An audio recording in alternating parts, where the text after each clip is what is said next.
रहीम 9th class. आज हमने exercise 11.1 उसका इंशाअल्लाह अज़ीज़ क्वेश्चन नंबर 5 करना है।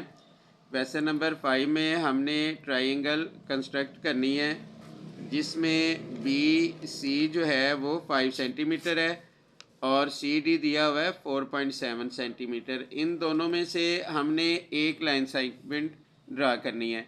तो इसमें देखें कि एंगल किस पॉइंट पे दिया गया है, एंगल बी पे दिया गया है। तो हम पॉइंट बी पे वो लाइन सेगमेंट ड्रा करेंगे जिसमें बी होगा। अब इसमें बी है, इसमें बी नहीं है, तो इसका मतलब है ये वाली लाइन सेगमेंट हम ड्रा करेंगे। तो इधर हम लिख लेंगे, इधर सबसे पहले हमने लाइन सेगमेंट ड्रा करनी है 0 से लेकर 5 तक। ये हम डॉट लगा लेते हैं। तो ये हमारे पास एक लाइन सेगमेंट आ गई बी सी। साथ हम इसकी कंस्ट्रक्शन लिख देंगे।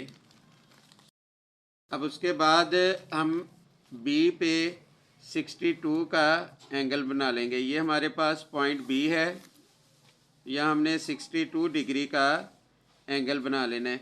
क्योंकि हमने लेफ़्ट साइड पे रखा है इसलिए हम एंटी क्लॉकवाइज देखेंगे। ये नीचे वाले एंगल आपने देखने हैं। 60 के आगे ये 2 पॉइंट, तो ये 62 आ गया। हमने क्या करना है, इस पॉइंट को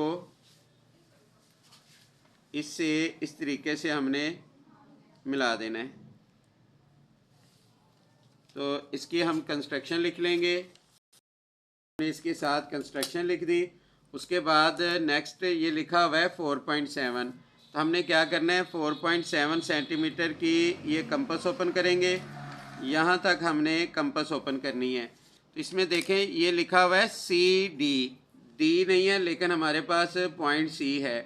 तो हमने क्या करना है, पॉइंट सी पे इस तरह कंपास रखनी है और इस एंगल को ऐसे कट कर देना है। अब देखें ये 2 पॉइंट पे कट हो रहा है। एक पॉइंट हमारे पास ये है और दूसरा पॉइंट ये है। इस पॉइंट को हम नाम ए का दे लेते हैं और इस पॉइंट को हम ए प्राइम का नाम दे लेंगे। तो इसकी हम कंस्ट्रक्शन लिख लेंगे। From point C draw an arc of 4.7 centimetre which cut angle of 62 degree at point A and A prime. फिर नेक्स्ट पॉइंट हम लिखेंगे join point A and A prime with C. साथ हमने इसकी कंस्ट्रक्शन लिख दी। We get 2 triangles A B C. एक triangle हमारे पास बनी ए बी सी और एक प्राइम बी सी। ये 2 ट्राइंगल बन गई। जब इस तरीके से 2 ट्राइंगल बने तो ऐसे केस को हम एम्बिगियस केस कहते हैं। तो ये हमने इसके साथ कंप्लीट कंस्ट्रक्शन लिख दी।